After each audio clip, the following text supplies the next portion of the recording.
Hi guys, so I'm here today with a huge book haul. Basically all the books that I've picked up over the last few months really. We've got, I've emptied all the bags already, but we've got like W.H. Smith, we've got Waterstones, The Works, books I've been given as a gift. Yeah, there's so many, so we're going to go through them all. Okay, so I'm going to start with the books I've picked up at The Works. So the first one I picked up is Things We Never Got Over. This is like so popular on BookTok, so I thought I'd give it a try. Then I picked up Secretly Yours by Tessa Bailey. I've not read a Tessa Bailey book before, but again, I've heard loads of people talk about her, so I thought I'd give that one a try too. Then We Were Liars by E. Lockhart. I have actually read this, and the plot I loved, but I did not really like the writing style. It was a bit strange, but I'm gonna do reviewing videos separately, so I won't go into too much detail.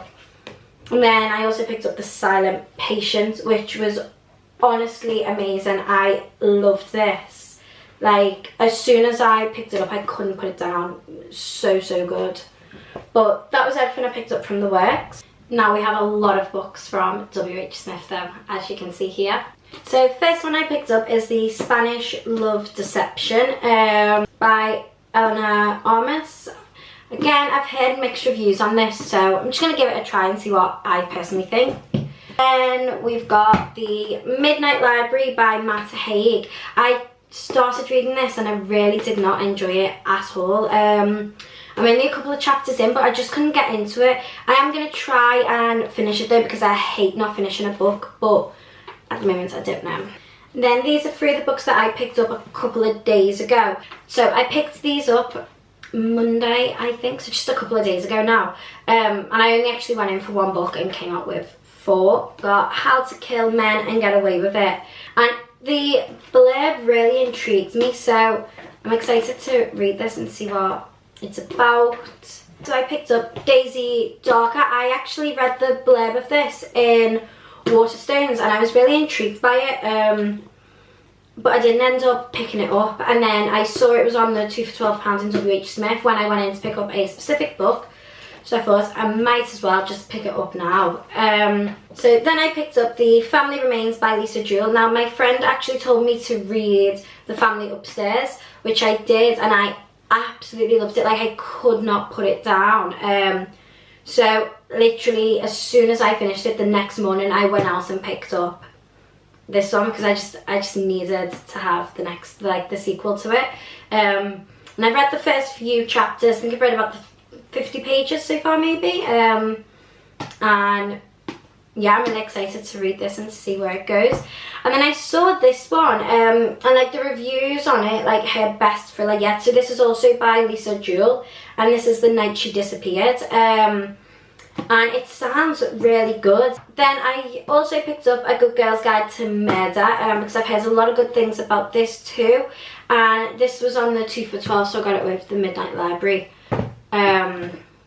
Yeah, so I'm excited to give this a try and see what it's about, because I've heard a lot of good things about this. So yeah. And then I picked up Never Never by Colleen Hoover, just because it was half price for £4.50, so I thought, let's just give it a try and see what I think. But yeah, that's all the books I picked up from W.H. Smith. Let's move on to Waterstones now then. And honestly, Waterstones is probably my favourite bookshop, just because I love the interior and I love the way it is, and then it feels like a bookshop. The way W.H. Smith and The Works are just shops that sell books, Waterstones is a bookshop, and I love it in there, and I love sitting in the cafe and stuff like that. So first one is non-fiction. I picked up Becoming Molly May.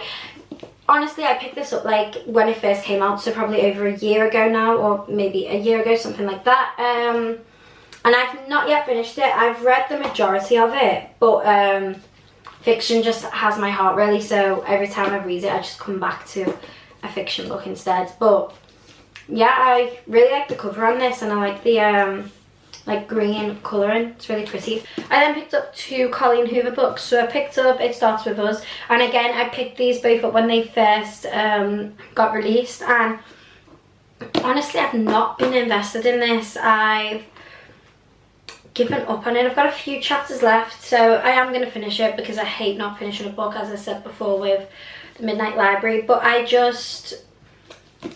don't know, I'm finding it quite dull, boring. There's not a lot going on. I don't know, I don't feel like it needed to be this long. Like, it just feels like the book's being dragged out. It could have been a bit of a shorter book, but cover is nice though. And then I picked up the newer version of Verity with the additional chapter, and again, I've not read just this yet. I've read Verity, but I've not read the additional chapter, purely because I want to reread the entire book and then read the additional chapter and see if my opinion has changed on it or not. But yeah, I just kind of want to see if my opinion changes on whether team manuscript or team letter after rereading it, after like already knowing the story and then reading the additional chapter. So yeah.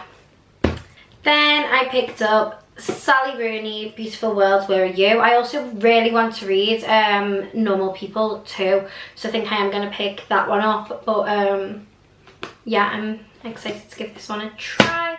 And then the last book I picked up from Waterstones is Rebecca. Now, first of all, that cover is beautiful. That's so stunning. But honestly, the reason I picked this book up was because Taylor Swift was talking about it, and she said she based one of her songs slightly on this. As soon as I heard Taylor Swift talking about this, I was like, okay, I need to read that. So I picked it up. This next one is actually quite fun. So this is The Last House on Needless Street by Catriona Ward. So I actually went to like a little book signing and a book talk with the author. Like, she was really good on the talk, and she talked about like thrillers and horror because that's her kind of genre, and I really enjoyed it. So I decided to pick this one up because it sounds really good, and she did sign it while we were there. But yeah, I'm really excited to give this one a read and see what it's like, because I used to love romance. Like, that used to be my go-to, was just any sort of romance. But recently I've been more into thriller. So I'm excited to give this a try and see what I think. Then the next one I picked up, I actually picked this up from Target when I was in LA. Because I saw so many people talk about this book. So it's Reminders of Him by Colleen Hoover. I've read a few Colleen Hoover books. Verity, It Ends With Us, and Ugly Love. They're the only ones I've read, and I've not yet read this, but I did hear a lot of people talking about it, and the cover really intrigued me. So yeah, books I've been given as a gift. So the first one was a gift from my parents for Christmas, Seven Husbands of Evelyn Hugo by Taylor Jenkins Reid. I have already read this and I love it so much, it's so good. Then I got this as a Secret Santa gift, Where the Crawdads Sing. I've not yet read this, so I don't actually know if it's good or not, but yeah, I haven't read it yet. This I absolutely loved though. And then these are two gifts I got off my boyfriend. So one is a Black Widow book, and it just goes through like the history of Black Widow and loads of like information about her and her story. And I love this character, so I was very happy with that. And then a Spider-Man comic, and honestly, what I love about these is like the artwork in there. Like, it's just so crazy, like so talented. Like, I could never be that talented. Then from Amazon, I picked up Harper Lee's Kill a Mockingbird, because I read this when I was in like uni maybe, I can't quite remember, and I just really wanted to read it again, so I ordered that. And I ordered this a while ago. It is a bit battered because I took it away with me, but it's The Secret by Rhonda Byrne, and it's all about like manifestation and stuff like that, and it's really good. I've really enjoyed this so far. So this one's slightly different, it's not fiction, but yeah. Then I actually picked these up from TK Maxx. It's the Shakespeare stories, and it's just essentially Shakespeare plays, and they're just like condensed and a bit easier to understand, and I just feel like it's really good for teaching to have these in. so many good ones, so I am so excited to have a read through them. I've not like actually read through them. Should we look at one together? Let's go for Macbeth, because that is my favourite one. So that's what it looks like. And then, yeah, see, it's very children-esque. So I feel like that's just so good to have in my collection, really. And I just felt like it looks so cute as well. Like, it's a really nice collection to have. So I'm so happy I picked that up. So that is everything in this little, let's say little, in this book haul. Let me know if there are any like book recommendations that you have. I mean, not that I need them because I haven't read half of these books here, but I love trying new books. So yeah, let me know if there's any book recommendations that you have. Yeah, a bit of a different video for me, but there we are. Thank you for watching. Bye guys.